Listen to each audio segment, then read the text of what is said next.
கார்த்திகை மாதம் ஆரம்பிச்சிருச்சு. எங்கே பார்த்தாலும் கருப்பு ஆடைகளில் மாலை அணிஞ்சிட்டு சுவாமியே சரணம் ஐயப்பா இந்த கோஷத்தை வந்து நம்ம எல்லாருமே கேட்டுட்டு தான் இருப்போம்.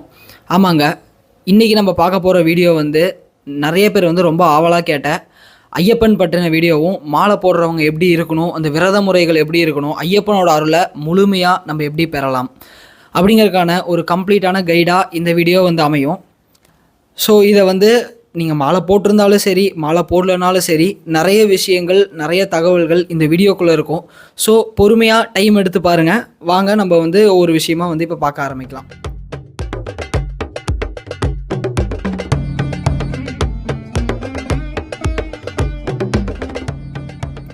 முதல் ஒரு விஷயம் நீங்கள் எல்லாருமே புரிஞ்சுக்கணும். ஐயப்பன் அப்படின்னாலே வந்து அங்கே போடுற சரணகோஷத்தில் ஒரு கோஷம் என்னவாக இருக்கும், சித்தாதி சித்தன் சுவாமி ஐயப்பன்னு சொல்லுவாங்க. இதுதான் வந்து உண்மை. சித்தர்கள்லேயே வந்து ஒன் ஆஃப் த தலையாய சித்தர், நம்ம எப்படி சிவபெருமான், முருகன், விநாயகர், அகத்தியர் இப்படி எல்லாத்தையுமே வந்து ஒரு சித்தர்களில் நம்ம பார்க்குறோமோ, அந்த மாதிரி ஒரு டாப் மோஸ்ட் சித்தர் யாருன்னு பார்த்தீங்கன்னா நம்ம ஐயப்பன் தான்.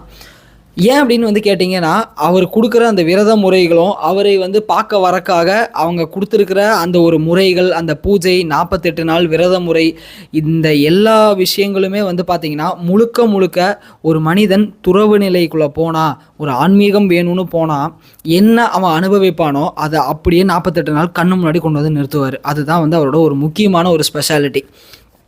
இப்போது முன்னாடி காலத்துலலாம் வந்து பார்த்திங்கன்னா, ஐயப்பனுக்கு வந்து மாலை போடுறாங்கன்னா அவங்களோட சுத்தபத்தம், அவங்களோட ஒரு இது வந்து எப்படி இருக்குன்னு, அதனால தான் வந்து வேறு எங்கே மாலை போட்டாலும் சாமின்னு சொல்ல மாட்டாங்க. ஐயப்பனுக்கு மாலை போட்டால் மட்டும் சுவாமின்னு சொல்லுவாங்க. ஏன் அப்படின்னா, அவங்க இருக்கிற அந்த ஒரு தவ முறை, அந்த ஒழுக்க முறையிலேயே வந்து அவங்க மூலியமாக நம்ம ஐயப்பனை வந்து நம்மளால் அந்த கண்ணில் வந்து பார்த்துட முடியும். ஸோ அந்தளவுக்கு ஒரு தீவிரம், அந்தளவுக்கு ஒரு இன்டென்சிட்டி, ஒழுக்கம் எல்லாமே இருக்கும்.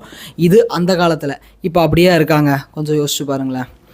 அதுவும் முன்னாடி காலத்துலலாம் வந்து பார்த்திங்கன்னா, ஐயப்பனுக்கு கோயிலுக்கு மாலை போட்டு போவாங்க. அப்போ என்ன ஆகும்னா, எந்த ஒரு விபத்தும் ஆகாது, ஒழுக்கமாக போகிறவங்களுக்கு எந்த ஒரு பிரச்சனையுமே வராது, நல்லபடியாக போயிட்டு வருவாங்க. ஆனால் இன்றைக்கி என்ன ஆகுதுன்னு பார்த்தீங்களா, பம்பையில் பார்த்திங்கன்னா வந்து வைரஸ் வருது. திடீர்னு வந்து பார்த்திங்க அப்படின்னா, ஒரு 3 வருஷத்துக்கு முன்னாடி கேரளாவில் வந்து அவ்வளோ பெரிய வரலாறு காணாத அந்த வெள்ளம் வந்ததாகட்டும், இல்லை இன்றைக்கி போகிறவங்க எல்லாத்துக்கும் நிறைய பேருக்கு ஆக்சிடென்ட் ஏற்படுறதாகட்டும், இதெல்லாம் எதனாலன்னு நினைக்கிறீங்க? அங்கே இருக்கிற கட்டமைப்பு அதனாலயா? கிடையவே கிடையாது. எல்லாமே உங்களால் தான். என்ன பண்ணுறாங்க அப்படின்னா, இப்போ இருக்கவங்கலாம் ஏதோ ஒரு இன்ஸ்டாகிராமையோ இல்லை யாரையோ பார்த்துட்டு, நானும் வந்து இதை எக்ஸ்பீரியன்ஸ் பண்ணணும்னு இந்த ஒரு நாள் மாலை போட்டு போகிறது, 10 நாள் மாலை போட்டு போகிறது, இந்த மாலை போட்டு எனக்கு ஷூ போட்டால் தான் வந்து ஆஃபீஸ்க்குள்ளே விடுவாங்க. அப்படி நீ மாலை போட்டிருக்க, உனக்கு ஷூ போட்டால் தான் ஆஃபீஸ்க்குள்ளே விடுவாங்கன்னா நீ எதுக்கப்புறம் போடுறேன்னு தானே வந்து நான் கேட்பேன். நிஜமாக அந்த இடத்துல ஒரு விஷயத்துக்குள்ளே நீங்கள் போகணும் அப்படின்னா அதுக்கான முறையான ஒழுக்க முறைகள் நம்மளால் பண்ண முடியுதா, நம்ம லைஃப் ஸ்டைல் ஒத்துழைக்குதான்னு பாருங்கள்னா தயவு செய்து பண்ணாதீங்க. நிஜமாக தான் சொல்கிறேன். இப்போது எல்லாத்துக்குமே வந்து ஒவ்வொரு ரீசன்ஸ் இருக்கும். ஒரு சில இடத்துல தவிர்க்கவே முடியாது அப்படின்னா அது வேறு வழி இல்லை, நம்ம ஏதோ ஒன்று பண்ணிக்கலாம். பட் அதை தாண்டி நம்ம எந்தெந்த இடத்துலலாம் வந்து நம்மளால் எப்படி நல்லபடியாக இருக்க முடியுமோ அந்த இடத்துல நீங்கள் யூஸ் பண்ணிக்கணும். அதை விட்டுட்டு ஏதோ ஒரு வெளியே இருக்க சிச்சுவேஷன்ஸை காரணம் காட்டினீங்கன்னா ஒரு பிரயோஜனமே கிடையாது. எனக்கு அதில் இப்படி இருக்குது, இதில் எப்படி இருக்குது, என் வேலை பழு இருக்குப்பா, அதனால நான் 10 நாள் தான் மாலை போடுவேன். நீங்கள் 10 நாள் மாலை போடுறதுக்கு எதுக்கு மலைக்கு போகிறீங்கன்னு நான் கேட்குறேன். அந்த 48 நாளுங்கிறது ஒரு மண்டலம். அழகாக வந்து சொல்லலாம் அப்படின்னா, உடனே நம்ம எல்லோரும் சயின்ஸ் அப்படின்னு கேட்டால் அதுக்கும் வந்து பதில் இருக்குது. ஒரு விஷயத்தை 21 நாள்லேருந்து 48 நாள் வந்து பழக்கம் ஆக்கணும் அப்படின்னா, 21 நாள் ஒரு விஷயத்தை பழக்கமாக்குனீங்க அப்படின்னா என்ன ஆகும் அப்படின்னா வந்து உங்கள் மைண்ட் அந்த பேட்டர்னை சேஞ்ச் பண்ணிக்கும். இதே 48 நாள் ஆக்குனீங்க அப்படின்னா என்ன ஆகும்னா, உங்கள் உடலில் இதுக்கு முன்னாடி இந்த பேட்டர்ன்ஸை டெஸ்ட்ராய் பண்ணி இந்த பேட்டர்னை உள்ளே இன்பில்ட் பண்ணிக்கும். இதுவே 90 நாள் போட்டிங்க அப்படின்னா என்ன ஆகும் அப்படின்னா, முழுக்க உங்களை அதோட வாழ்வியலுக்குள்ளேயே வந்து இழுத்துட்டு போயிடும். 180 நாள் மாலை போட்டிருக்கீங்க, 180 நாள் மாலை போட்டவங்களாம் இருக்காங்க. 150 நாள் நீங்கள் மாலை போட்டிருக்கீங்க அப்படின்னா மொத்தமாக உங்கள் அட்டையரையே அது வந்து முழுசாக மாற்றி கொடுத்துரும். இன்க்ளூடிங் டிஎன்ஏ வரைக்கும் போய் வேலை செய்யறதுக்கான வாய்ப்புகள் இதில் நிறையா இருக்குது. இப்போது அப்படி தான் இருந்தாங்க ஒரு காலத்தில். வெறும் காலில் நடந்தாங்க, வெறும் தரையில் படுத்தாங்க, பச்சை தண்ணியில் குளித்தாங்க, டெய்லி சரணகோஷம் போட்டாங்க, எல்லாத்தையும் ஐயப்பனாக பாவிச்சாங்க, எல்லா வேலையும் பண்ணாங்க. அவங்க வாழ்க்கையும் நல்லா இருந்துச்சு. ஐயப்பனை போய் பார்த்துட்டு வந்து என் வாழ்க்கை மோசம் போச்சுன்னு சொன்ன ஒருத்தரை வந்து உங்களால் பார்க்க முடியாது. ஒரு வருஷம் உண்மையாக போய் அவரோட அருள் வந்து அவங்களுக்கு தெரிஞ்சிருச்சு அப்படின்னா அவங்களால என்ன வேணாலும் பண்ணாமல் இருக்க முடியும், ஆனால் மாலை போடாமல் இருக்கவே முடியாது. ஸோ அப்படிப்பட்ட ஒருத்தர் தான் வந்து பார்த்திங்கன்னா ஐயப்பன். ஆனால் இன்றைக்கி எல்லோரும் என்ன பண்ணுறாங்க, சபரிமலைக்கு போகிறவங்கிற பேரில் தெரியல. அதாவதும் இதெல்லாமே வந்து பார்த்தீங்கன்னா முழுக்க முழுக்க நம்மள ஒரு சன்னியாச கோலத்தில் வந்து காட்டுறது. ஆனால் இவங்க மாலை போட்டு ஒரு கேப் எல்லாம் புக் பண்ணுவாங்க பார்த்துருக்கீங்களா? அது பார்த்தீங்கன்னா ஹைஃபையாக இருக்கும். பாட்டு கீட்டு லைட்டு அப்படியே ஜெகஜோதியாக வந்து போவாங்க. எல்லாம் ஸ்டவ் அது இதெல்லாம் போட்டு பிரியாணி சமைக்கிறது என்ன, புளியோதரை சமைக்கிறது என்ன, தயிர் சாப்பாடு லெமன் சாப்பாடுன்னு போட்டு வெளுத்து கட்டிட்டு போகிறாங்க. இந்த காலத்தில் வந்து பார்த்தீங்கன்னா ஐயப்பன் இப்படியா வர சொன்னார், இப்படிலாம் போனீங்கன்னா அவரே அடிச்சு துரத்தி விட்ருவாரு. அதாவதும் ஒரு காலத்தில் வந்து இதுவும் நடந்துட்டு இருந்துச்சு. இந்த மாதிரி வந்து யாராவது போனாங்கன்னா அதுக்கான தண்டனைகளை கொடுத்தாங்க. இப்போ என்ன ஆயிடுச்சுன்னா அது முத்தி போச்சு, இதுங்க திருந்தாது போல அப்படின்னு வந்து அவரே விட்டுட்டாரு போல. அதனால தான் வந்து ஆட்டு மந்தைங்க மாதிரி எல்லோரும் போயிட்டு போயிட்டு போயிட்டு வரதா இருக்குது. இதனால என்ன பிரச்சனைனா, ஒன்று உங்களால் மற்றவங்க ஒழுக்கமாக போகிறவங்களுக்கும் ஒரு பிரச்சனை, நிம்மதி கிடைக்காது. 2 உங்களால் உங்களுக்கும் உங்கள் குடும்பத்துக்கும் ஒரு சுமை. 3 அங்கே இருக்கிற போலீஸ் ஆஃபீஸர்ஸ் ஆகட்டும், இல்லை அங்கே இருக்கிற அட்மினிஸ்ட்ரேஷன் ஆகட்டும், அவங்களுக்கும் ஒரு சிரமம் தானே இது. எல்லாரும் போய் போய் பூந்தாங்கன்னா என்ன பண்ணுறதுன்னு ஒன்றே ஒன்று சொல்கிறேன், புரிஞ்சுக்குங்க. இந்த மாதிரி விஷயங்களுக்குள்ளே வந்து நீங்கள் போகிறீங்க அப்படின்னா வந்து ஒழுக்கமாக என்னால் முழுசாக இருக்க முடியும்னா போங்க. எப்படி நானும் இதே தான் வந்து நம்ம ப்ராக்டிசஸில் கொடுப்பேன். நீங்கள் முருகன் யோகக்கலை ப்ராக்டிசஸ் எடுத்திங்கன்னா ஒழுக்கமாக கன்சிஸ்டண்ட்டாக இருக்க முடியும்னா செய்யுங்க, இல்லைனா செய்ய வேண்டாம் அப்படின்றோம். நாங்களே வந்து நிறைய பேர்த்த அவாய்ட் பண்ணிடுவோம். இப்போ கால்ஸ் சிலருக்குலாம் வந்து இக்னோர் பண்ணுறாங்க வேண்டாம் அப்படின்னா அவங்களுக்கு இப்போதைக்கு அதுக்கான டைம் வரல அப்படிங்கிறத அவங்க புரிஞ்சுக்கிறது நல்லதாக இருக்கும். 2வது முக்கியமான விஷயம் என்ன அப்படின்னு வந்து பார்த்தீங்கன்னா, ஐயப்பனோட இந்த விரத முறை இருக்குது இல்லைங்களா, அது வந்து விதியவே வெல்லக்கூடிய ஒரு விரதம். எத்தனையோ பேத்துக்கு மிகப்பெரிய ஆக்சிடெண்ட்டில் இருந்தும், உயிர் பாதிப்பில் இருந்தும் கண் கூட காப்பாற்றிருக்கோம். உங்களோட அப்பா தாத்தாலாம் இருந்தாங்கன்னா கேட்டு பாருங்கள், ஐயப்பனுக்கு மாலை போடும்போது அந்த விரத முறை அவங்கள எப்படி மாற்றுது அப்படிங்கிறது. ஒரே ஒரு வேளை உணவு வந்து எடுத்துப்பாங்க, சரிங்களா? வெறும் குளிர்ந்த கட்டாந்தரையில் படுத்து தூங்குவாங்க. நைட்டு படுத்துட்டு காலைல விடிய காலைல 3 மணிக்கு எந்திரிப்பாங்க. கார்த்திகை மார்கழி மாதம் குளிர் எப்படி இருக்குன்னு எல்லோரும் பார்த்துருப்பீங்கல்ல. அதில் பச்சை தண்ணியில் இப்போவாது வந்து நமக்கு வந்து பாத்ரூம்ஸ் இருக்குது, க்ளோஸ்டு ஸ்பேஸில் குளிக்கிறோம். அப்போல்லாம் ஓப்பன் ஸ்பேஸில் குளிப்பாங்க, கிணத்துல ஆற்றுல போய். அப்போ எப்படி இருந்திருக்கும்னு யோசிச்சு பாருங்கள். அவங்க உடல் எப்படி வலிமைப்பட்டிருக்கும். அந்த செருப்பு போட மாட்டாங்க, வெறும் ஒரு கருப்பு கலர் வேட்டி, ஒரு கருப்பு கலர் சட்டை போட்டுப்பாங்க. அதுவும் அவங்களே துவைப்பாங்க. இன்றைக்கே நீங்கள் என்ன பண்ணுறீங்க, உங்களுக்கு வாஷிங் மிஷின் இருக்குது. நான் ஒன்று சொல்லட்டுங்களா, நீங்கள் மாலை போடுறீங்கன்னா வாஷிங் மிஷின்லாம் போட்டு உங்கள் துணியை துவைக்காதீங்க, கையிலேயே துவைங்க, சரிங்களா? இது எல்லாமே வந்து பார்த்திங்கன்னா ஒவ்வொரு வினையை அகற்றுறதற்காக கொடுத்தது தான் ஐயப்பனோட விரத முறைகள்லாம். பின்னாடி நம்ம இப்போ பேச பேச பார்ப்போம். ஸோ இந்த கரெக்டாக இந்த விரத முறையை கடைப்பிடிச்சிங்கன்னா உங்கள் விதியில் உங்களுக்கு ஏதோ ஒரு மிகப்பெரிய பிரச்சனை வரணும்னு இருந்தாலோ அதை ஐயப்பன் வந்து என்ன பண்ணுவார்னா உங்களை வச்சே மாற்றி அமைக்க வச்சுருவார். அவர் வந்து மாற்றி அமைக்க மாட்டார், ஏன்னா அவருக்கான வேலை அது இல்லை. அதுக்கான வழியை கொடுத்துட்டு போயிட்டார். அதை முறையாக ஃபாலோ பண்ணுறியா, ஒன்றை வச்சே நீ உன்னை மாற்றி அமைச்சுக்கோ அப்படிங்கிறத சொல்லுவார், சரிங்களா? இந்த சுவாமியை சரணம் ஐயப்பா, இந்த ஒரு கோஷ முறை இருக்குது பார்த்தீங்களா, இது ஒரு மிகப்பெரிய ஒரு ரகசியம், மிகப்பெரிய ஒரு விஷயம். என்ன அப்படின்னா, நீங்கள் சுவாமியே இழுத்தீங்க அப்படின்னா அந்த சுவாமியே அப்படிங்கும்போது அது எவ்வளோ தூரம் ஸ்ட்ரெச் ஆகுதோ அந்த அளவுக்கு வந்து உங்கள் குண்டலினியோட மூலாதாரத்துலேருந்து ரிவப்ரேட் ஆக ஆரம்பிக்கும். அது மேலே அந்த நீங்கள் இழுக்கவே தெரியும், கீழே இருந்து ஒரு சக்தி ஆற்றல் மேலே எழும்பி வருது. யாருக்கு எழும்பி வரும்னா, யார் உடம்புல விந்து இருக்கோ அவங்களுக்கு எழும்பி வரும். எல்லாம் பண்ணிவிட்டு எனக்கு எழும்பி வரலன்னு கேட்டிங்கன்னா அதுக்கு நம்ம பொறுப்பு கிடையாது. ஏன் அப்படின்னா, இந்த 48 நாள் வந்து அவங்க பிரம்மச்சரியம் கடைபிடிக்கும் போது அவங்க உடம்புல அந்த விந்து, அவங்க விரத முறை எல்லாமே சேர்த்து இறுகி அது வந்து ஒரு விதமான ஒரு சக்தி குழம்பா மாறும். அப்போ அது என்ன ஆகும் அப்படின்னா, இவங்க கொடுக்குற அந்த சப்தத்துக்கு கீழே இருந்து மேல் எழும்பி வரும். அந்த சுவாமியே அப்படிங்கும்போது மேலே இருந்து எறி வரும். அங்கேருந்து சரணம் ஐயப்பா அப்படிங்கும்போது அது மேலே உச்சந்தலைக்கு வரைக்கும் அது போய் அடிக்கும். இதுக்கான முறைகளை நம்ம வந்து லாஸ்ட்டாக இப்போ வந்து சாஸ்தாவோட சாதனா வந்து கொடுத்துருந்தோம். அதில் வந்து பார்த்தீங்கன்னா அதில் கொடுத்தவங்களுக்கு இந்த முறைகளை கொடுத்துருக்கோம். அவங்களோட எக்ஸ்பீரியன்ஸஸ் நான் வந்து பின்னாடி வந்து உங்களுக்கு அட்டாச் பண்ணுறதோட நீங்களே பாருங்கள் எப்படி இருந்திருக்கும் அப்படின்னு. ஸோ இந்த சரணகோஷம் சொல்லும்போதே மனசார மனம் குவிஞ்சு உருகி நீங்கள் சொல்லும்போது குண்டலினியோட சக்தி கீழேருந்து மேலே எழும்புறத கண் கூட ஒவ்வொருத்தராலையும் பார்க்க முடியும். இது 100% சத்தியமான உண்மை, இதை மட்டும் மறந்துடாதீங்க.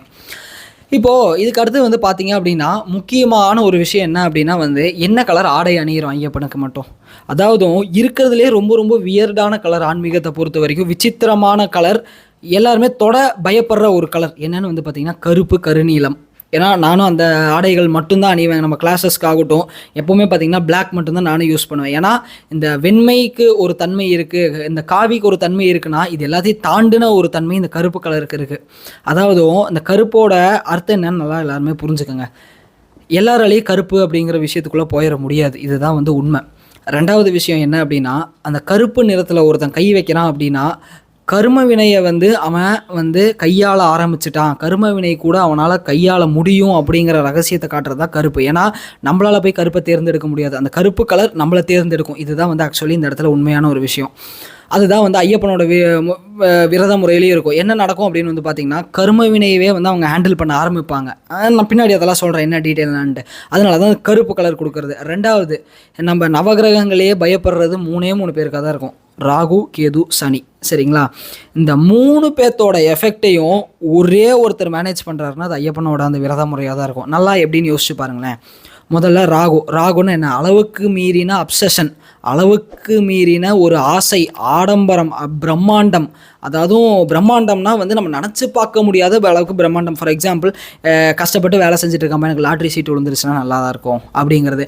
எனக்கு வந்து அப்படி ஒரு மாட மாளிகையில் வாழணும். ரெண்டாவது, நான் தான் எல்லாத்துலேயும். அந்த சிலர்லாம் இருப்பாங்க பார்த்தீங்களா, எதுலனாலும் நான் தான், என்னை விட ஒருத்தன் கிடையவே கிடையாது, நான் தான் இப்படி, நான் தான் அப்படிங்கிறான் பார்த்தீங்களா. அவன் எல்லாமே வந்து பார்த்திங்கன்னா ராகுவோட ஆதிக்கத்துக்கு கீழே தான் வருவான். அதே மாதிரி வந்து அடிக்கடி வந்து தன்னை அழகுபடுத்திக்கிட்டே இருக்கிறது, நான் அழகாக இருக்கணான்னு பார்க்குறது, 10 நிமிஷத்துக்கு கண்ணாடியை பார்க்குறது, உடம்புல லேசாக ஏதாவது கீரல் இருந்தாலும் ஐயோ இதாகிடுச்சு அப்படி இப்படின்லாம் பார்க்குறது, அதெல்லாம் ராகு ஆதிக்கத்துக்கு கீழே வரும். இது பாயிண்ட் நம்பர் 1. அதே மாதிரி ராகுவோட ஆதிக்கத்தில் என்ன இருக்கும்னு பார்த்தீங்கன்னா, எல்லாத்தையும் எனிமையாக்கிக்கிறது, எவன் வந்தாலும் அவன் மனசு நோகிற மாதிரியே பேசுறது, அவன் நல்லது செய்ய வந்தாலும் சரி கெட்டது செய்ய வந்தாலும் சரி அவன் மனசை நோகடிச்சு சந்தோஷப்படுறது. அதே மாதிரி வந்து பார்த்திங்க அப்படின்னா, முக்கியமாக இன்னொரு விஷயம் என்ன சொல்லணும்னா வந்து நிறைய விஷயங்களை மாற்றி பேசுறது, மழுப்புறது, இந்த மாதிரி விஷயங்கள் எல்லாமே வந்து பார்த்திங்கன்னா ராகுவோட அம்சத்தில் வரும். அதுக்குன்னு ராகு இங்கே வந்து தப்பானவர்னு நான் சொல்ல வர கிடையாது, இது அப்படி தான் நடக்கும். ரெண்டாவது கேது அப்படின்னா வந்து முழுமையான துறவு. எதுவுமே அப்படியே ராகுவுக்கு ஆப்போசிட். எனக்கு எதுவுமே வேண்டாங்க, நான் எதுவுமே பண்ண போகிறதில்ல, எல்லாத்தையும் வெறுத்து ஒதுக்கிட்டேன். நான் என்ன தேடி போகிறேன், எனக்குள்ளே என்னமோ இருக்குது, இறைவன் தான் எல்லாத்துக்கும் காரணம், அந்த இறைவன் எங்கே இருக்கான், எப்படி இருக்கான் அப்படிங்கிற மாதிரி உடல் மேலே இருக்கிற பற்று எல்லாத்தையும் விட்டுட்டு தலைக்குள்ளே என்ன இருக்கோ அதை தேடுறது. தலைக்குள்ளே என்ன இருக்குது, இறைவனோட ஸ்தானம் இருக்குது, அதை தேடி போகிறது தான் வந்து பார்த்திங்கன்னா கேதுவோட அம்சமாக இருக்கும். விரக்தி, துறவு, இதெல்லாமே. அடுத்து சனி அப்படின்னு இந்த இடத்துல வந்து பார்த்திங்கன்னா கர்ம வினை போட்டு வெளுக்கிறது. அதாவது எந்த ஒரு கம்ஃபர்ட்டுமே இல்லாமல் பண்ணுறது தான் சனியோட வேலை. சரிங்களா? அந்த ஹரிச்சந்திரனோட கதையெல்லாம் கேள்விப்பட்டிருப்பீங்க, அதெல்லாம் எப்படி இருந்திருக்கும் அப்படிங்கிறது தெரிலனா வந்து யூடியூப்பில் பாருங்கள், நலன் தீர்த்தம், இந்த கதை எல்லாமே இருக்கும். அப்போது சனி பகவானோட வேலை என்ன அப்படின்னா வந்து கம்ப்ளீட்டாக உன் கர்மா என்ன இருக்குது, நீ நல்லவன் கெட்டவன்லாம் எனக்கு தேவையில்லை, நீ என்ன செஞ்சுருக்க, நல்லது செஞ்சியா நல்லதை எடுத்துகிட்டு போ, கெட்டது செஞ்சியா செருப்படி வாங்கு. இதுதான் வந்து அவரோட ஒரு பாலிசி. அது யாராக இருந்தாலும் விதி விலக்கு இல்லை அப்படின்னு வந்து காட்டிட்டு போயிடுவார். அந்த கதைகளும் நம்ம பார்த்துருப்போம். யாராலையுமே வந்து இந்த 3 பேர்த்திட்ட தப்ப முடியாது. அதே மாதிரி சனியோட இன்னொரு காரகத்துவம் என்ன அப்படின்னா, எல்லா டிஸ்கம்ஃபர்ட்டையும் வெறுத்து ஒதுக்கிறது. நமக்கு கீழே ஒருத்தர் நல்லவனோ கெட்டவனோ எல்லாத்தையுமே ஒரே மாதிரி பார்க்குறது, ஒரே மைண்ட் செட்டில் பார்க்குறது வந்து சனியால் மட்டும்தான் முடியும். இந்த சனிக்கிழமை பிறந்தவங்க, சனி ஆதிக்கம் இருக்கவங்க, இவங்க எல்லாருமே பார்த்தீங்கன்னா ஒழுக்கம் இருக்கும் அவங்கக்கிட்ட, டிசிப்ளின். எப்படியோ ஒரு இடத்துல டிசிப்ளினை கொண்டு வந்துடுவார் சனி அவங்களோட வாழ்க்கையில் ஒரு குறிப்பிட்ட ஏஜுக்கு அப்புறம். ரெண்டாவது, அவங்க எல்லாத்தையுமே ஒரே மாதிரி தான் பார்ப்பாங்க. அவங்கக்கிட்ட மட்டும் ஏதாவது வச்சுக்கிட்டிங்க அப்படின்னா அது வந்து ஆட்டோமேட்டிக்காக எங்கே சுற்றினாலும் நீங்கள் எவ்வளோ பெரிய இருந்தாலும் வந்து அடிச்சிடும். இது எல்லாமே வந்து பார்த்திங்கன்னா சனியோட காரகத்துவம். இப்போது இந்த 3மே சேர்ந்து ஒரு இடத்துல அது நடக்குதுன்னா ஐயப்பனோட விரத முறையிலையும் ஐயப்பனுக்கு மாலை போடுறதுலையும் நடக்கும். கொஞ்சம் யோசிச்சு பாருங்களேன். முதல்ல ராகுனா பிரம்மாண்டம், ஆடம்பரம், அது இதுன்னு சொன்னா ஆடம்பரம் உடையுதா, நீ எவ்வளோ பெரிய கோடீஸ்வரனா இருந்தாலும் நீ தரையில் தான் படுக்கணும். நீ ஆக்டராரு இல்லை நீ வந்து பில்லியனராரு மில்லியனரு, நீ எவனாக இருந்தால் எனக்கு என்ன, நீ தரையில் படு. ஒன்று. சரிங்களா? ரெண்டாவது, ஆடைகள். சரிங்களா? கருப்பு கலர் மட்டும்தான்.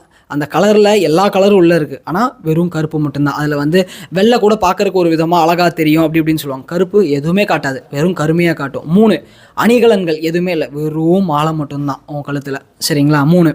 4வது, நீ பொய்யே பேச முடியாது யாருக்கிட்டையுமே, உண்மையை மட்டும்தான் பேசணும். உன்னை கூப்பிட்றவனே சாமின்னு தான் கூப்பிடுவான். சரிங்களா? அடுத்தது 6வது, ராகுவோட முக்கியமான ஒரு விஷயம் வந்து போதை வஸ்து, தொடவே கூடாது அந்த விஷயத்தை.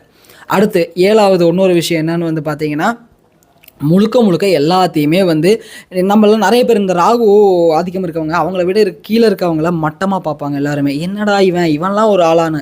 ஆனால் அந்த இடத்துல நீ எல்லாத்தையுமே சாஸ்தாவா பாரு அப்படின்னு வச்சாரு பார்த்தீங்களா. இதெல்லாம் ராகுவுக்கு முடிஞ்சதா. அடுத்து கேது ஆட்டோமேட்டிக்காக உள்ளே வந்துடும். துறவு வந்துருச்சுங்களா, செக்ஸுவாலிட்டி கிடையாது. சரிங்களா? ப்ளஷர்ஸ் கிடையாது.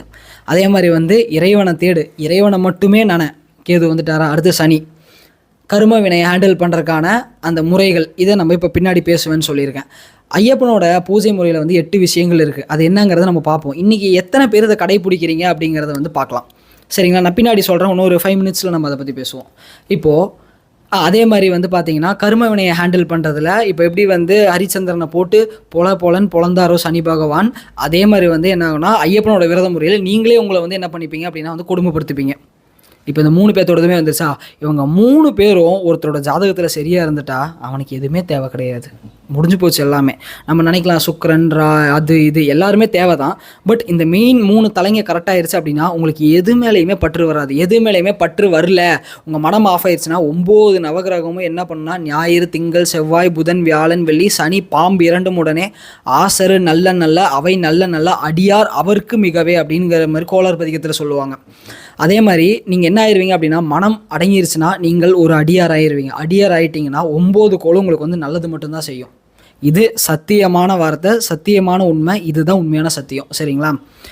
இது அது முடிஞ்சிருச்சு அப்படின்னா வந்து உங்களுக்கு எதுவுமே தேவை கிடையாது, எல்லாமே உங்களை தேடி வரும். ஆனால் நீங்கள் எது மேலே பற்று இல்லாமல் இது ஓகே அது ஓகே அது ஓகே அப்படின்னு இருப்பீங்க. புரிஞ்சதுங்களா? அதே மாதிரி வந்து பார்த்தீங்கன்னா இந்த சனி பகவான் யாருக்கெல்லாம் கட்டுப்படுவார்னா 2 பேத்துக்கு கட்டுப்படுவார். இதை ஆல்ரெடி நம்ம பேசியிருப்போம். ஒன்று சாஸ்தா, ஒன்று வந்து அனுமான்.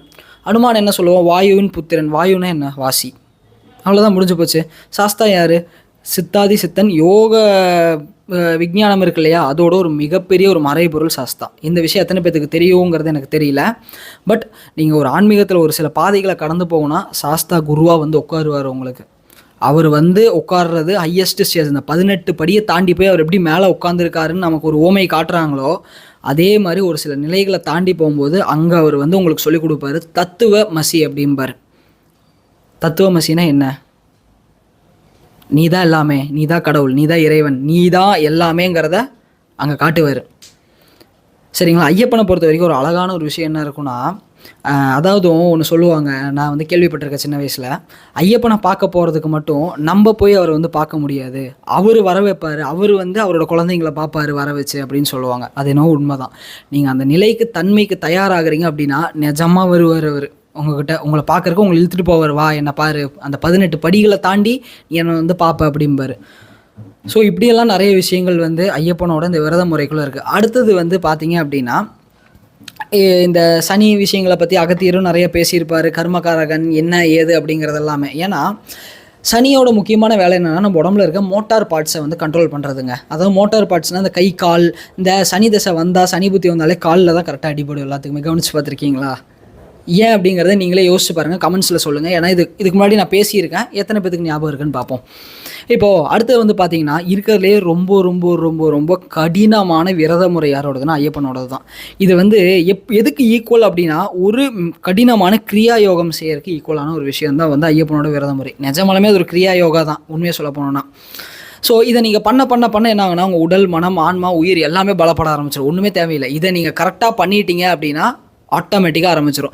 இப்போ அந்த காலத்துலலாம் வந்து பார்த்திங்கன்னா ஒரு அடர்ந்த, இப்போவே வந்து சபரிமலைக்கு போகிறவங்களுக்கு தெரியும் அந்த பெருவழி பாதையெல்லாம் எப்படி இருக்கும் அப்படின்னு. அப்போ அந்த காலத்தில் எப்படி இருந்திருக்குன்னு யோசிச்சு பாருங்களேன். வெறும் டென்ஸ் ஃபாரஸ்ட்டு. அதுக்குள்ளே போகும்போது புலி, இந்த பக்கம் கரடி எல்லாமே இருக்கும். பட் யாரையாவது வந்து புலி தாக்கி இறந்து விட்டார், மாலை போட்ட ஒருத்தர் எங்கேயாவது நம்ம கேள்விப்பட்டிருப்போமா? அது ரொம்ப ரொம்ப ரேர். ஏன் அப்படின்னா அந்த ஆறா இந்த மாலை போட்டவங்களோட அந்த ஒரு முகத்தை பார்த்துருக்கீங்களா? இப்போ இருக்கவங்கள விட்டுருங்க, இதுங்கெல்லாம் வேஸ்ட்டு. ஒரு 10 வருஷத்துக்கு முன்னாடி நம்மலாம் வந்து சின்ன பசங்களாக இருக்கும்போது ஒருத்தர் மாலை போட்டு வர்றாரு, இல்லை நம்ம ஃப்ரெண்டே ஒருத்தர் மாலை போட்டு வரான் அப்படின்னா அவனோட இந்த விரத முறையை கடைப்பிடிக்கும் போது அவன் முகத்தில் ஒரு தேஜஸ் இருக்கும். பார்த்துருக்கீங்களா? அப்படி ஒரு க்ளோ. நான் வந்து எல்லாத்தையுமே சொல்ல, இன்னமுமே வந்து முறையாக ஃபாலோ பண்ணுறவங்க இருக்காங்க, அவங்களுக்கு மிகப்பெரிய ஒரு பாராட்டு. பட் இதுக்கு முன்னாடி நம்மளாம் பார்க்கும்போது அவங்களோட முகம் எவ்வளோ தெளிவாக இருக்கும்னு பார்த்துருக்கீங்க. அந்த ஒரு தேஜஸ் இருக்கும். அது என்னென்னா அந்த ஆரா க்ரியேட் ஆகிறது. அப்போது அந்த ஆரா என்ன பண்ணுன்னா அவங்கள சுற்றி பில்ட் ஆகும்போது அந்த பெருவழி பாதை வழியே நீங்கள் போகும்போது ஒரு மிருகம் உங்கள் பக்கத்தில் வராது. ஏன்னா மனிதர்களுக்கு தான் வந்து அறிவு சென்ஸ் எதுவுமே கிடையாது, இருந்தும் நம்ம பயன்படுத்துறதில்ல. மிருகங்கள் வந்து அதுங்களுக்கு கொடுத்த அளவுக்கு நல்லாவே பயன்படுத்துது. ஏன்னா அதுங்களுக்கு தெரியும் எவனை வந்து எப்போ தொடணும், எவனை தொடக்கூடாது, எவனை வந்து நம்மளுக்கு உணவு ஆக்கிக்கணும், எவனை உணவாக்கக்கூடாதுன்னு அதுங்களுக்கு தெரியும். அதனால் ஒரு விலங்கு பக்கத்தில் வராது. ஸோ இந்த மாதிரி விஷயங்கள் எல்லாருமே நிஜமாக நம்ம எல்லாருமே வந்து கேள்விப்பட்டிருப்போம். இப்போது அடுத்தது வந்து பார்த்திங்கன்னா ஐயப்பனோட முறைகளில் ஒரு ரகசியம் என்ன அப்படின்னு வந்து பார்த்திங்கன்னா இது மட்டும்தான். நமக்கு இப்போ எல்லாத்துக்கும் என்ன தெரியும்? மாலை போடுறோம், தினமும் தூங்குறது, குளிக்கிறது, சரணகோஷம், பஜனை, இதெல்லாம் தெரியும். ஆனால் இதை விட அதுக்குள்ளே ஒரு ரகசியமான யோக முறை இருக்குது அப்படிங்கிறது எத்தனை பேருக்கு தெரியும்? இன்றைக்கி ஏன் ஐயப்பனோட விரத முறை முழுமை அடையிறதில்ல சரியா அப்படின்னா அந்த யோக முறையை கடைப்பிடிக்கிறதுல யாருமே நல்லா அழகாக சொல்லுவாங்க பாருங்களேன். கார்த்திகை மாதம் மாலை அணிந்து, சரிங்களா, நேர்த்தியாக விரதம் இருக்கணும். அந்த நேர்த்திங்கிற வார்த்தையை பிடிச்சிக்கோங்க. எவ்வளோ நேர்த்தியாக உங்களால் இருக்க முடியுமோ அவ்வளோ நேர்த்தியாக இருக்கணும். பார்த்த சாரதியோட மைந்தனை பார்க்கறக்கு தவம் இருக்கணும். அந்த தவம் 48 நாள், சரிங்களா. அதே மாதிரி வந்து பார்த்தீங்கன்னா, ஒரு மனதாக பேட்டை, அந்த ஒரு மனம் அப்படிங்கிறது இருக்கணும். மனம் ஒன்றாக இந்த இடத்துல போய் குடும்பம், குழந்த, வேலை, சொத்து, சுகம், நான் யார், நான் என்ன படிச்சிருக்கேன், நான் எவ்வளோ பெரிய ஆள், எனக்கு கீழே எத்தனை பேர் இருக்கான், நான் எங்கே இருக்கேன், எல்லாம் மறந்து லிட்ரலி நான் ஒரு பிச்சைக்காரன். சரிங்களா, நிஜமாக சொல்லணும்னா நான் ஒரு பிச்சைக்காரன். எனக்கு நாதியே கிடையாது. இங்கே இருக்கிறது எல்லாமே வந்து பார்த்திங்கன்னா ஒரு கனவு. ஐயப்பா நீ தான் உண்மை, வா நான் உன்னை பார்க்க வரேன். அது நானாக உன்னை பார்க்க வரல, நீ என்னை கூப்பிட்டுருக்க பார்க்கறக்காக, நீ என்னை இழுத்துட்டு வர, என்னை பார்த்துக்கோ அப்படின்னு சொல்லி கொண்டு போய் சேர்க்குறாரு பார்த்தீங்களா. அதுதான் உண்மையான மனநிலை. எத்தனை பேத்துக்கு இந்த மனநிலை இருக்குது? மாலை போடுறதுக்கு வந்து சார் ஆஃபீஸில் போய் நான் லீவு கேட்குறேன் மாலை போடுறதுக்கு, அவங்க இத்தனை நாள் வந்து மலைக்கு போகிற கொடுக்குறாங்க. போகும்போதே ஆஃபீஸில் என்ன நடக்குமோ, என் குடும்பத்தில் என்ன நடக்குமோ, என் கேர்ள் ஃப்ரெண்டு எங்கே பேசிகிட்டு இருப்பாளோ, இல்லை எங்கள் வீட்டில் வந்து என்ன நடக்குமோ, அப்புறமா வந்து மாலை கழட்டணும் உடனே நம்ம போய் அதை சாப்பிட்றணும் இதை சாப்பிட்றணும். அப்புறம் என்னத்துக்கு மாலை போடுறீங்க, போடாதீங்க, இப்போயே கழட்டி வச்சுருங்க ஓரமாக. நிஜமாக தான் சொல்கிறேன். இந்த மாலை போட்டு மலை ஏறியாரன்னு நிறைய பேத்துக்கு ஒரு எண்ணம் வரும். மாலை கழட்டணும் உடனே நான் போய் இதை சாப்பிட்ணும்ப்பா, இந்த இடத்துக்கு போயிடணும், முடியை வெட்டிடணும், தூங்கிடணும், இல்லை நான் என் ஃப்ரெண்டு கூட வெளியே போகணும், கேர்ள் ஃப்ரெண்டு கூட போய் வெளியே போயிடணும், என் ஒய்ஃபை பார்த்துடணும், குழந்தைய பார்த்துடணும், என் ஆஃபீஸில் போய் உடனே இதை செஞ்சிடணும். மலை ஏறவே ஆஃபீஸில் என்ன நடந்திருக்கும், எத்தனை பேர் கால் பண்ணியிருப்பாங்க நாளைக்கு, இதெல்லாம் தேவையான்னு நான் கேட்குறேன். எதுக்கு வந்து உங்களுக்கு நீங்களே வந்து வேஷம் போட்டுக்கிறீங்கன்னு வந்து நான் நிஜமாக இந்த இடத்துல கேட்குறேன். ஐயப்பனோட விரத முறையில் 8 விஷயங்களை நீங்கள் எல்லாருமே வந்து கடைபிடிக்கணும். சரிங்களா, முதல்ல பிக்ஷை, சரிங்களா, பிச்சை எடுத்தல், சரிங்களா. ரெண்டாவது, இந்த இடத்துல வந்து 8 அங்கங்களை பற்றி நான் இந்த இடத்துல பேசிகிட்டு இருக்கேன், அதுக்கு விளக்கமும் கொடுக்குறேன். முதல்ல பிக்ஷை அப்படின்னா என்னன்னு பார்த்தீங்கன்னா, பிறரிடம் வாங்கி உண்ணுதல் அப்படிங்கிற ஒரு இது, அதாவது டிபெண்டிங் ஆன் அதர்ஸ். சரிங்களா, இதில் இந்த விரத முறை 8 கர்ம வினைகளை அழிக்கும். அது என்னன்னு நான் சொல்கிறேன். உடனே பிச்சை எடுக்கணுமான்னு கேட்காதீங்க, ஆகமா. சரிங்களா. ரெண்டாவது, தரித்திரம் அப்படிங்கிறத என்ன சொல்லுவோம், ஒருத்தனுக்கு தங்கறதுக்குன்னு ஒரு இடம், ஒரு நல்ல ஆடை, உணவு இல்லைன்னா அதை வந்து தரித்திரம்னு சொல்லுவோமா. அதுவும் ஐயப்பனோட விரத முறையில் வந்து நம்மளால் வந்து இது பண்ண முடியும். எப்படின்னு வந்து பார்த்தீங்கன்னா, கருப்பு கலர் ஆடை மட்டும்தான். ஃபுட் ஏதோ நமக்கு வந்து ஒரு உறைவிடமே இல்லாத மாதிரி தரையில் தூங்குவோம். உணவுக்கே வழி இல்லாத மாதிரி ஒரு வேளை சாப்பிடுவோம். கரெக்டுங்களா. இங்கே ஒரு கர்மவினை, 2 கர்மவினை போயிடுச்சா. மூணாவது வந்து பார்த்தீங்க அப்படின்னா வந்து ஒரு விதமான நோய். இப்படி தான் வந்து கர்மவினை தாக்கும். இந்த 8 விதத்தில் ஏதோ ஒரு விதத்தில் தான் நோய் அப்படின்னா, அதீத குளிர்ந்த தண்ணியில் குளிக்கும்போது கண்டிப்பாக நிறைய பேருக்கு காய்ச்சல் வரும். சரிங்களா. அதே மாதிரி நம்மளாம் என்ன பண்ணிப்போம் அப்படின்னா வந்து நோயில் வந்து தூக்கமின்மையும் ஒரு நோய் தான். இப்போ மாலை போடுறவங்களாம் பார்த்தீங்கன்னா விடிய காலையில் கண்டிப்பாக எந்திரிச்சே ஆகணும். சரிங்களா, 3 மணி 2:50 3 மணிக்கெலாம் எந்திரிக்கணும். அப்போ தூக்கமின்மை அப்படிங்கிறது வந்துடுதா. 3வது கர்மாவும் டிக் ஆயிடுச்சா. அடுத்து துறவு சொல்லவே வேண்டாம். சரிங்களா, அதுவும் டிக் ஆயிரும். அடுத்தது 5வது நிலை அப்படின்னா வந்து உறவின்மை, அதாவது உங்களுக்கு வந்து சொந்த பந்தம், பாசம், செக்ஸுவாலிட்டி, செக்ஸ் இது எதுவுமே இல்லாமல், ப்ளஷரே இல்லாமல் இருக்கிறது. இதுக்கு அடுத்து வந்து பார்த்திங்கன்னா எதிரிகளோட தொல்லை. சரிங்களா, இப்படி எல்லாம் தான் கர்மவினை வரும். நீங்களே யோசிச்சு பாருங்கள். எதிரியோட தொல்லை அப்படின்னா, இப்போ எதிரியே இந்த இடத்துல இல்லாமல் பண்ணிடும். எல்லாத்தையும் சாஸ்தாவாகவே பாரு, எல்லாத்தையுமே வந்து ஐயப்பனா பாரு அப்படிங்கும்போது எதிரி வருவானா. நம்ம கண்ணுக்கு இப்போ ஆப்போசிட்டில் ஒருத்தன் கத்தி எடுத்துகிட்டு வந்தால் கூட என்னவா தெரியும், சாஸ்தாவாக தெரியும். எடுத்துகிட்டு வரமாட்டான் இந்த இடத்துல, அந்த மாதிரி தெரியும். இதுதான் உண்மை. உடனே வந்து சாஸ்தா வந்து குத்துறாரு, குத்து வாங்கிக்கோ அப்படின்லாம் வந்து காமெடியாக கேட்காதீங்க. ஏன்னா நிறைய பேர்த்தோட மூளை அப்படி யோசிச்சுக்கும்.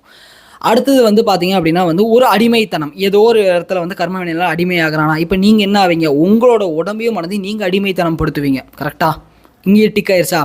கடைசியாக வந்து சுய உழைப்பு. இப்போ நிறைய பேர்த்துக்கிட்ட இல்லாத ஒரு விஷயம் சுய உழைப்பு. அவங்க துணியை கூட அவங்க துவைச்சிக்கிறது இல்லை. அவங்களுக்கு தேவையான சாப்பாடை அவங்க செஞ்சுக்கிறது இல்லை. இந்த இடத்துல என்ன ஆகும், ஐயப்பனுக்கு மாலை போடுறோன்னா நீ ஏன் உன் துணியை துவைச்சிக்கோ, நீ ஏன் உன் வேலையெல்லாம் செஞ்சுக்கோ. இந்த 8 விஷயத்தில் ஏதோ ஒரு விஷயம் வந்து என்ன ஆகுது, கடைசியாக வந்து மரணம். முக்கியமான ஒரு விஷயத்த சொல்ல மறந்துட்டேன். மரணமும் ஒரு கர்மவினை தான். இருக்கிறதுலே பெரிய கர்மவினை மரணம். எந்த வழியாக போகிறீங்க, பெருவழி, அந்த காட்டு வழியாக, எந்த புலி எப்போ எது வந்து நம்மளை என்ன பண்ணுனே தெரியாத மாதிரி போகிறது. அப்போது யோசிச்சு பாருங்களேன், இந்த எல்லா வினையும் எல்லா கர்ம வினையும் அகற்ற ஒரே ஒரு விரத முறை எதுன்னு, ஐயப்பனோடது தான். அப்போ இந்த மாதிரி ஒரு விரத முறைக்குள்ளே இருக்கும்போது இந்த நான் சொன்ன இந்த 8 விஷயத்தையும் நீங்கள் கடைப்பிடிக்கிறீங்களா அப்படிங்கிறத உங்கள்கிட்டயே விட்டுறேன். என்கிட்ட வந்தவங்கள நான் கடைப்பிடிக்க வைக்காமல் விட மாட்டேன். இல்லை ஏதோ ஒரு வழியில் அதை நான் வந்து கொடுத்துருவேன். அது அவங்களுக்கே தெரியும். இப்போ இந்த வீடியோ பார்க்கும்போது கூட நினச்சி சிரிச்சிட்டு இருப்பாங்க கடைசியாக நடந்த விஷயங்கள் எல்லாத்தையுமே. இப்போது இந்த விரத முறை வந்து வெறுமனே வந்து இறைவனுக்கானதானா, கிடையாது. உங்களுக்கானது. உங்களை இறைவனாக மாற்றுறக்கு. இதனால் என்னென்ன சேஞ்சஸ் நடக்குது தெரியுங்களா? முதல்ல உங்கள் மெட்டபாலிசமே ரீசெட் ஆகுது உங்கள் பாடியில். சரிங்களா? உங்கள் பாடி மெட்டபாலிசம் ரீசெட் ஆகுது. உங்கள் பாடியோட ஃபேட்டு கிளியர் ஆகுது. அதாவது கொழுப்புகள் கிளியர் ஆகுது. உங்கள் உடம்புல இருக்க கொழுப்பும் கிளியர் ஆகுது. உங்கள் மனசில் உங்களுக்கு இருக்கிற கொழுப்பும் கிளியர் ஆகுது. இதுதான் உண்மை. சரிங்களா? அடுத்தது வந்து பார்த்தீங்க அப்படின்னா வந்து 3வது விஷயம் வந்து டீடாக்சிஃபிகேஷன் நடக்கும். நல்ல உணவுகள் எடுத்து சந்தனம் மட்டுமே வச்சு இந்த மாதிரிலாம் பண்ணும்போது டீடாக்சிஃபிகேஷன் ஆட்டோமேட்டிக்காக நடந்துடும். அடுத்தது ஹார்மோன் பேலன்ஸ் ஆகுது. இது 100% உண்மை. இதுக்கு அடுத்து வந்து பார்த்தீங்கன்னா நல்ல ஒரு டீப்பான ஸ்லீப் சைக்கிள் உருவாகுது. கரெக்டான ஸ்லீப் சைக்கிள், நிம்மதியாக தூங்க போவீங்க. இது உண்மை. எத்தனை பேர் மாலை போட்டுட்டு அதுக்கு முன்னாடி உங்கள் தூக்கம் எப்படி இருந்திருக்கும், இப்போ எப்படி இருந்திருக்கும்னு நீங்களே யோசிச்சு பார்த்துங்க. அடுத்தது வெறும் காலில் நடந்து பச்சை தண்ணியில் குளித்து ஒரு வேளை சாப்பிடும்போது என்ன ஆகும்னு வந்து பார்த்தீங்கன்னா இம்யூனிட்டி ஆட்டோமேட்டிக்காக பூஸ்ட் ஆயிரும். கடைசியாக வெறும் காலில் நடந்து படுத்து எந்திரிச்சு சரணகோஷம் போட்டு முட்டி போட்டு ஐயப்பனை கும்பிட்டு எந்திரிக்கும் போது மசில் அண்ட் ஜாயிண்ட் ஸ்ட்ராங் ஆயிரும். இத்தனை விஷயம் நடக்குது ஐயப்பனோட ஒரே ஒரு விரத முறையில். அப்போ யோசிச்சு பாருங்களேன் என்னென்ன நடக்குதுன்னு. உங்கள் உடலும் மனமும் என்ன ஆகுது அப்படின்னா ஒரே நேர்கோட்டுக்கு வருது. உடலில் இருக்கிற நோயும் சரியாயிரும். உங்களுக்கு மனசில் ஏதாவது நோய் இருந்தால் அதுவும் சரியாயிரும். சரிங்களா? உங்கள் பாடியும் மைண்டும் ஆட்டோமேட்டிக்காக கண்ட்ரோல்குள்ளே வர ஆரம்பிச்சிடும். ஸோ இன்னொரு முக்கியமான விஷயம் என்ன அப்படிங்கிறது பார்த்தீங்கன்னா இது எல்லாமே வந்து பார்த்தீங்கன்னா சயின்ஸு அது இது எல்லாத்தையும் விட்டுருங்க. இன்னும் சில முக்கியமான விஷயங்களை இன்னும் கொஞ்சம் ஆழமாக இப்போ நம்ம பேசுவோமே. இந்த விரத முறைக்குள்ளே இருக்கும்போது நிறைய மனக்குழப்பங்களில் யாருக்காவது மனக்குழப்பம் இருக்குதுன்னு வச்சுக்கோங்களேன், தயவு செய்து போய் மாலை போடுங்க. நான் நிஜமாக சொல்கிறேன். மாலை போட்டால் மட்டும் போதாது. மாலை போட்டால் சரியாயிருமானா கிடையாது. 48 நாள். நான் இன்னும் நீங்கள் தைரியசாலினா 90 நாள் போடுங்கன்னு சொல்லுவேன். சரிங்களா? நான் சேலஞ்சே பண்ணுவேன். தைரியமான ஆள் தானே நீ, போய் 90 நாள் போடு, மற்றதுக்கெலாம் வாய்ப்பு பேசுவீங்க, இதில் போய் போடு அப்படின்னு சொல்லுவேன். அந்த 90 நாள் மட்டும் ஒரு நாள் விடாமல் உங்களுக்கு காய்ச்சலோ நோயோ என்ன இருந்தாலும் கரெக்டாக ஃபாலோ பண்ணிங்கன்னு வைங்களேன், உங்கள் வாழ்க்கையே மாறிடும். அந்த யோக முறை முக்கியமான ஒரு விஷயம் சொன்னேன் இல்லைங்களா? ஐயப்பனை துதிக்கிறது, ஐயப்பனையே நினைக்கிறது, ஒரே மனசாக நீங்கள் உள்ளே போனீங்கன்னா மனம் சத்தியமாக ஒரு நிலைப்பட்டுரும். இதோட நம்ம முருகன் யோகக்கலை ப்ராக்டிசஸ் யாராவது எடுத்திருக்கீங்கன்னு வைங்களேன், இதுவும் மிகப்பெரிய உச்சபட்ச ஒரு யோக முறை. இது வந்து முருகப்பெருமானோட அருளால் கொடுக்கப்பட்டது நம்ம எல்லாத்துக்குமே தெரியும். ஸோ இந்த இடத்துல நீங்கள் இந்த பயிற்சியை பண்ணிவிட்டு நீங்கள் மலைக்கு போனீங்கன்னு வைங்களேன், சத்தியமாக சொல்கிறேன் உங்களுக்கு அங்கே ஒரு சிறப்பான அனுபவம் காத்திருக்கு. இது உண்மை. இதை வந்து மறுக்க முடியாத ஒரு உண்மை. இப்போது நம்ம சாஸ்தாவோட சாதனாலையுமே வந்து சில பேர் இருக்காங்க. அவங்களையும் இந்த மாதிரி தான் நம்ம இனிஷியேட் பண்ணியிருக்கோம். இதெல்லாம் நீங்கள் பண்ணிவிட்டு சும்மா டெய்லி ஐயப்பனுக்கு மாலை போட்டேன்னு வந்து வால்பேப்பரில் ஐயப்பனை வைக்கிறது, ரிங்டோனை ஐயப்பனை வைக்கிறது, ஃபோன் எடுத்தோன்னே சாமியை சரணம் ஐயப்பாங்கிறது, பார்க்குறவங்களாம் சாமின்னு சொல்கிறனால மாறிடாது. அந்த இடத்துல மனசார நீங்கள் உருகி மாற்றி இதை பண்ணும்போது மட்டும்தான் ஐயப்பனோட அந்த ஒரு இது உங்களுக்குள்ளே வந்து வர ஆரம்பிக்கும். இந்த சாஸ்தா சாதனா பற்றி உங்கள்கிட்ட ஒன்று சொல்லணும். உடனே சாஸ்தா சாதனானது ஏதாவது ஃபீஸ் அமௌண்ட்டோ அதெல்லாம் கிடையாது. 100% ஃப்ரீ. இதை நான் இனிஷியேட் பண்ண முறையே வந்து அங்கே சொல்லியே தான் பண்ணேன். உங்களுக்கான கர்ம வினையை இப்போ இத்தனை நாள் வந்து 1%, 2% ஃபேஸ் பண்ணுறீங்கன்னா 10-20% ஃபாஸ்ட் ஃபார்வர்ட் பண்ணி விட்டு தான் நான் உங்களை அனுப்புவேன். என்ன வேணாலும் நடக்கலாம். உங்கள் உயிருக்கே கூட ஆபத்து வரலாம். உங்களோட ஒழுக்க முறை காட்டும் நீங்கள் தப்பிச்சு வரீங்களா இல்லையா அப்படிங்கிறத சொல்லி தான் ஒவ்வொருத்தரையுமே இனிஷியேட் பண்ண. அங்கே வந்த ஒவ்வொருத்தருக்குமே இந்த விஷயம் தெரியும். ஸோ அப்படி எனக்கு மனதைரியம் இருக்குங்கிறவங்களுக்கு மட்டும்தான் இந்த சாஸ்தா சாதனை வந்து நம்ம கொடுக்குறோமே தவிர எல்லாத்துக்கும் கொடுக்குறதில்ல. அதுவும் நம்ம முருகன் யோகக்கலை ப்ராக்டிஸ் பண்ணி ரெகுலராக யார் ப்ராக்டிஸ் பண்ணுறாங்களோ அவங்கள ஷார்ட் லிஸ்ட் பண்ணி தான் எடுத்து இதுக்குள்ளே வந்து நம்ம போட்டிருக்கோம். ஏன்னா அந்தளவுக்கு மனதைரியம் மனோதிடம் வேணும் இதை பண்ணுறதுக்கு. இப்போது அடுத்து வந்து பார்த்தீங்கன்னா இந்த ஐயப்பனோட விரத முறையில் முக்கியமான ஒரு விஷயம் என்ன நடக்கும்னு பார்த்தீங்கன்னா வாக் சுத்தி அப்படிங்கிற ஒரு விஷயம் நடக்கும். அது என்ன வாக் சுத்தி? 2வது ஆசன சித்தியும் நடக்கும். எப்படின்னு நான் சொல்கிறேன் கேளுங்க. முதல்ல வாக் சுத்தி அப்படின்னா என்னென்னா, நீங்கள் அவ்வளோ சீக்கிரம் பேசவே மாட்டீங்க. ஒரு வார்த்தை சொன்னாலும் ஒரு வாசகம் சொன்னாலும் திருவாசகமாக சொன்னான்ப்பா அப்படிங்கிற ஒரு பழமொழி நம்ம எல்லோரும் கேள்விப்பட்டிருப்போம். அதாவது நீங்கள் ஒரு வார்த்தை இது நடக்கும் போ அப்படின்னா அது நடந்துடும், இது நடக்காதுன்னா அது நடக்காது. ஒருத்தன் நீங்கள் திட்டினீங்கன்னா அவன் அழிஞ்சு போயிடுவான், ஒருத்தன் நல்லது சொன்னீங்கன்னா நடந்துடும். அவனோட இதையவே மாற்றி அமைக்கிற அளவுக்கான சக்தி நம்மளோட வாக்கு பலிதம்னு சொன்னவங்க எல்லாத்துக்கும் தெரியும். அது வரும். அது ஆனால் எப்படி வருதுன்னு வந்து பார்த்தீங்கன்னா சும்மா வாயிலிருந்து அது வந்துடாது. முதல்ல நமக்கு ஒரு விஷயம் வாய் வழியாக பேச வரும் அப்படின்னா அது முதல்ல எங்கே தோணும்னா நம்மளுடைய மனதில் தோன்றும். கரெக்டாக எண்ணங்களோட குவியில் வச்சு உள்ளே தோணும். அப்போது அங்கே தோணும் போது என்ன ஆகும் அப்படின்னு பார்த்தீங்கன்னா முதல்ல இந்த பயிற்சி இந்த சாஸ்தாவோட சாதனைக்குள்ளே இருக்கும்போது உங்களுக்கு மனதிலேயே கிளாரிட்டி ஏற்படும் ஃபஸ்ட்டு. சரிங்களா? அங்கேயே வந்து ஃபஸ்ட்டு ரூட் காசை பிடுங்கிட்டோமா, மனம் தெளிவாயிருச்சு அப்படின்னா உங்களுக்கு யோசிக்கிற திறனும் ரொம்ப தெளிவாக இருக்கும். யோசிக்கிற திறன் தெளிவாக இருந்தால் அதே பேரலாக சிந்தனை திறனும் ரொம்ப தெளிவாக இருக்கும். அப்போ சிந்தனை திறன் தெளிவாக இருந்தால் உங்களுக்கு சிந்திச்சு வர எண்ணங்கள் ரொம்ப தெளிவாக இருக்கும். சிந்திச்சு வர எண்ணம் தெளிவாக இருந்தால் உங்கள் வாய் வழியாக வர வார்த்தை 100% தெளிவாக இருக்கும். அது சத்தியமாக பளிச்சே தீரும். அப்போது எங்கே கை வச்சா எங்கே வந்து முடியுது பார்த்தீங்களா? ஸோ இப்படி நம்ம பேச பேச பேச இந்த விஷயங்களுக்குள்ளே போக போக என்ன ஆகும்னா உங்களுடைய பேச்சு கம்மியாக ஆரம்பிக்கும். அப்போ உங்களுடைய மென்டல் கிளாரிட்டி அதிகமாக ஆரம்பிக்கும். கொடுக்குற வார்த்தைகளோட இன்டென்சிட்டி ஷார்ப்பாக இருக்கும். சொன்னால் நடக்கும். இதுதான் வாக் சுத்தி. 2வது ஆசன சித்தி. இந்த நார்மலாகவே நம்ம முருகன் யோகக்கலை ப்ராக்டிஸ் பண்ணுறவங்க வந்து சும்மாவே கண்ணை மூடினாங்கன்னா 1 மணி நேரம் 1.5 மணி நேரம் எப்படி போகுதுன்னு தெரில அப்படிம்பாங்க. இந்த ஐயப்பனோட சாதனைக்குள்ளே இருக்கும்போது அவங்க கரெக்டாக பண்ணாங்கன்னா அது அப்படியே இழுத்துட்டு போகும் அவங்கள உள்ளுக்குள்ளே இன்டென்ஸாக அந்த ப்ராக்டிசஸ்குள்ளே போகும்போது.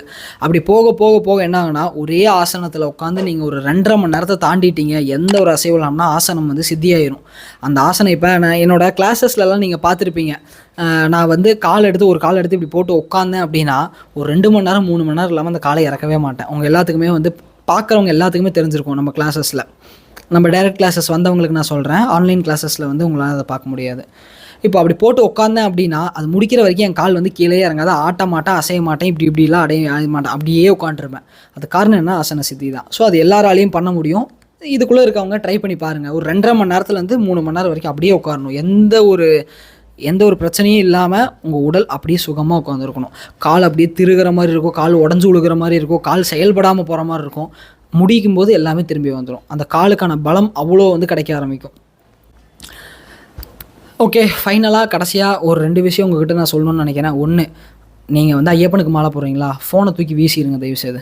இந்த இன்ஸ்டாகிராம் பார்க்குறேன், இந்த வாட்ஸ்அப்பில் நீங்களாம் வந்து வாட்ஸ்அப்பில் வந்து ஸ்டேட்டஸ் வச்சா தான் வந்து நீங்கள் வந்து மாலை போட்டிருக்கீங்கன்னு அர்த்தம். ஐயப்பன் கேட்டாரா? டெய்லி வந்து ஐயப்பனுக்கு வந்து பால் அபிஷேகம் பண்ணுற மாதிரி ஸ்டேட்டஸு, நெய் அபிஷேகம் பண்ணுற மாதிரி ஸ்டேட்டஸு யார் கேட்டால் உங்ககிட்ட? உங்கள் மனசுக்குள்ளே வைங்க. அவரை உட்காந்து ஃபோனில் வால்பேப்பராகவோ ஸ்டேட்டஸாகவோ வைக்கணும்னு அவசியம் கிடையாது. அந்த பழக்கத்தை முதல்ல விட்டு தொலைங்க. அது இருக்கிறதுலையே ரொம்ப நான் ஒன்றுன்னு சொல்லிட்டுங்களா, அந்த வாட்ஸ்அப்பில் ஸ்டேட்டஸ் வைக்கிறாங்க பார்த்தீங்களா, இருக்கிறதுலையே ரொம்ப கேவலமான சீப்பான மைண்ட் செட் என்னன்னு வந்து பார்த்திங்கன்னா இந்த வாட்ஸ்அப்பில் வந்து ஸ்டேட்டஸ் வைக்கிறது தான். சீரியஸாக சொல்கிறேங்க. நான் வந்து தப்பாக ஒன்றும் சொல்ல கிடையாது, நிஜமாக தான் சொல்கிறேன். ஏன் அப்படின்னா இறைவன் அப்படிங்கிற ஒரு விஷயம் வந்து காண கிடைக்காத பொருள். அதை உங்களுக்குள்ளே பார்க்கணும். அதை விட்டுட்டு நான் போய் டெய்லி ஸ்டேட்டஸ் வச்சா நான் பக்திமயமாக இருக்கேன். திங்கக்கிழமையானால் வந்து சிவன், செவ்வாய்க்கிழமையானால் முருகன், புதன்கிழமையானால் நாராயணன், வியாழக்கிழமையானால் வந்து நம்ம சித்தர்கள் கூட்டம் வந்துடும், இல்லை சித்தர்களோட ஃபோட்டோஸ் வந்துடும், வெள்ளிக்கிழமையானால் மங்களகரமாக வந்து ஒரு அம்மன் பாட்டு, அம்பாள் அப்படின்னு வந்துடும், சனிக்கிழமை ஆச்சு அப்படின்னா வந்து சிவன் மறுபடியும் வந்துடுவார், ஒரு சிலர் நாராயணன் வந்துடுவார், அனுமான் வந்துடுவார். ஞாயிற்றுக்கிழமை ஆச்சுன்னா மட்டும் என்ன பண்ணுவாங்கன்னா வந்து காலை வணக்கம்னு போட்டு ரெஸ்ட் விட்ருவாங்க. ஏன்னா நான்வெஜ் சாப்பிடுவாங்களே நிறைய வீட்டில், அதனால் வைக்கக்கூடாதாமா. ஸோ இந்த மாதிரி கேளிக்கைகள்லாம் பண்ணுறது நிறுத்திடுங்க. அதெல்லாம் ஒரு காலகட்டத்தோடு அழிஞ்சு போச்சு. இப்போ இருக்கிறது வந்து பார்த்திங்கன்னா ஒரு ஞானத்தை மலர வைக்கிறதுக்கான காலம். ஞானத்தை மலர வைக்கிறதுக்கு என்ன பண்ணுமோ பண்ணுங்கள். அதை விட்டுட்டு ஸ்டேட்டஸில் வந்து மலர வச்சு யார் அந்த ஸ்டேட்டஸ் போட்டு போய் பார்ப்பாங்க வேறு, எத்தனை பேர் லைக் பண்ணியிருக்காங்க, எத்தனை பேர் வந்து நம்ம ஸ்டேட்டஸை பார்த்துருக்காங்க, நம்ம பெரியப்பா பார்த்துட்டாரா, சித்தப்பா பார்த்துட்டாரா, ஃப்ரெண்டு பார்த்துட்டாரா, எதுக்கு இந்த வேண்டாத வேலை. அதே மாதிரி இந்த ஐயப்ப பக்தர்களுக்கு நான் முக்கியமான ஒரு டிஸ்க்ளைமர், வார்னிங் நோட்டு என்னவா வேணாலும் எடுத்துக்கோங்க. இந்த மாலை போடுறேன்னு சொல்லிட்டு போட்டு ஒவ்வொரு கோயிலாக போய் ஃபோட்டோ எடுத்துகிட்டு இருக்கீங்க பார்த்தீங்களா, அதெல்லாம் பண்ணாதீங்க சரிங்களா. போயிட்டு எங்கேயாவது ஒரு பக்கம் எவனாவது ஏதாவது கட்டி வச்சுருக்கான் அப்படின்னா ஒவ்வொரு பக்கமும் உள்ளே போயிட்டு வந்துட்டு இந்த ஃபோட்டோ எடுத்துகிட்டு அங்கே நின்றுட்டு வந்து வீடியோ கால் பண்ணி இந்த குடும்பத்துக்கு காட்டிட்டு எதுக்கு இந்த வேண்டாத வேலை. மாலை போட்டோமா, வீட்டிலேருந்து கிளம்பணுமா, வண்டி எடுத்தோமா, ஒரு சிலர் பழனி சில அதிக சக்தி வாய்ந்த ஸ்தலங்களுக்கு போங்க பிரச்சனை கிடையாது. போனோமா ஐயப்பனை போய் பார்த்தோமா திரும்ப வீட்டுக்கு வந்தோமான்னு இருக்கணும். அதை விட்டுட்டு கிடைக்கிற இடத்துலலாம் போய் பூந்துக்கிறது. எங்கெல்லாம் கிடைக்குதோ இந்த சிவப்பு கலர் ட்ரெஸ்ஸு போட்டு ஒரு கோஷ்டி ஒரு குரூப் ஒரு வேலை பண்ணுவாங்க பார்த்துருக்கீங்களா, கிடைக்கிற இடத்துலலாம் போய் பூந்துக்கிறது. அந்த மாதிரி ஒரு பக்கம் பார்த்தீங்கன்னா இந்த கருப்பு கலர் ட்ரெஸ்ஸு போட்டு போய் பூந்துப்பாங்க. தயவுசெய்து இந்த வேலையெல்லாம் பண்ணாதீங்க. அது ரொம்ப மட்டமான வேலை. அது சீரியஸாக சொல்லணும்னா இதெல்லாம் பண்ணிங்கன்னா ஐயப்பன் வாயிலே மிதிச்சிருவார் போட்டு. புனிதத்தன்மையை மெயின்டைன் பண்ணுங்கள். போய் நீங்கள் வந்து புனிதமான ஆட்கள் இப்போ போய் இந்த கச்சடா இருக்கிற இடத்துல இந்த மக்களோட தேவையில்லாத மனநலம் இருக்கிற இடத்துலலாம் போயிட்டு கசன்னு பண்ணிட்டு தயவுசெய்து வந்து பண்ணாதீங்க சரிங்களா. தினமும் ஜீவசமாதி போங்க. ஏன்னா ஐயப்பனுக்கும் சித்தர்களுக்கும் மிகப்பெரிய தொடர்பு இருக்குது. தினமும் ஜீவசமாதி போங்கங்கிற நான் என்ன வேலை இருந்தாலும் போயிருங்க சரிங்களா. எல்லாம் பழமையான சிவன் கோயில்கள் போங்க, முருகனோட பழமையான கோயில்கள் போங்க, சாஸ்தாவோட கோயில் போங்க. தினமும் போங்க. 48 நாளைக்கு ஒரு நாள் விடாமல் போங்க. தினமும் ஒரு நாள் விடாமல் பயிற்சி பண்ணுங்கள். தினமும் ஒரு நாள் விடாமல் தரையில் தூங்குங்க. ஒரு வேளை மட்டும் சாப்பிடுங்க. இந்த ஆயில் ஃபுட்ஸு சாப்பிட்றேன், பஜ்ஜி போண்டா திங்கிறேன், நான்வெஜ் வந்து நான் சாப்பிட்றது இல்லைப்பா 48 நாளைக்கு, அதனால் நான் போயிட்டு கடையில் போயிட்டு ஏதாவது வந்து இந்த ஃப்ரெஞ்ச் ஃப்ரைஸை சாப்பிட்றேன், எனக்கு அந்த மசாலா கிரேவிங்ஸாக இருக்குப்பா அப்படின்னா மலையை கழட்டி உரமாக வச்சுருங்க, போடாதீங்க. நான் இப்படி தான் பேசுவேன் நிஜமா. ஏன்னா இதெல்லாம் பார்க்கும்போது ஒரு மாதிரி இரிட்டேட்டிங்காக இருக்குது நம்மளுக்கு. என்னடா எதுக்கு இதெல்லாம் கொடுத்தாங்க, என்ன பண்ணிகிட்டு இருக்காங்க அப்படிங்கிற மாதிரி இருக்குது. அதனால் மாலை போடுறீங்களா, நேராக வீட்டிலேருந்து கிளம்புங்க. இந்த பயங்கர ஜகஜோதியான பஸ்ஸெல்லாம் புக் பண்ணாதீங்க. நார்மலாக எளிமையாக போயிட்டு வாங்க. எளிமைத்தனத்தை மெயின்டைன் பண்ணுங்கள் இந்த விரத முறையில். இல்லைனா மொத்தத்தையும் பிடுங்கிட்டு விட்ருவார், போயிட்டு வாப்பா ராஜான்ட்டு. அதே மாதிரி இந்த இடத்துல வெறுமனே இந்த விரத முறை மட்டும் இல்லாமல் ஐயப்பனோட சக்தி எந்த அளவுக்கு இருக்குன்னு நான் ஒன்று சொல்லி நிறைவு செய்கிறேன். உங்கள் எல்லாத்துக்கும் இது தெரியணும். எத்தனையோ பேர் நிறைய குடிகாரர்களாக இருப்பாங்க, குடிச்சிட்டே இருப்பாங்க. ஆனால் அந்த 48 மற்ற நாளில் குடிக்கலாம், கை நடுங்குதுப்பா, கால் நடுங்குதுப்பாம்பாங்க. மாலை போட்டாங்கன்னு வைங்களேன், அந்த 48 நாளைக்கு அந்த ஒரு மதுவோட ஒரு சிந்தனையே இல்லாமல் ஐயப்பனை மட்டும் நினைப்பாங்க. இதுலேருந்து நிறைய பேர் வந்து வெளியே வந்தவங்களும் இருக்காங்க, புத்தி கெட்டு போய் திருப்பியும் போய் அதுக்குள்ளே உள்றவங்களும் இருக்காங்க. உள்றவங்கள பற்றி நம்ம பேச கிடையாது, வெளியே வந்தவங்கள பற்றி தான் பேசுகிறோம். ஸோ ஐயப்பனோட சக்தி என்னென்னா, விதியவே மாற்றக்கூடிய ஒரே ஒரு விரத முறை ஐயப்பனோட விரத முறை தான். மிகப்பெரிய ஒரு யோக சூட்சமும் ஐயப்பன் தான். புரிஞ்சவங்களுக்கு ஐயப்பன் சித்தாதி சித்தன், புரியாதவங்களுக்கு அவர் தான் யமனா வந்து நிற்பார். பார்த்துக்கங்க, புரிஞ்சுக்கங்க. ஏன்னா சிவஸ்வரூபம் அது, சர்வமும் சிவமயம்.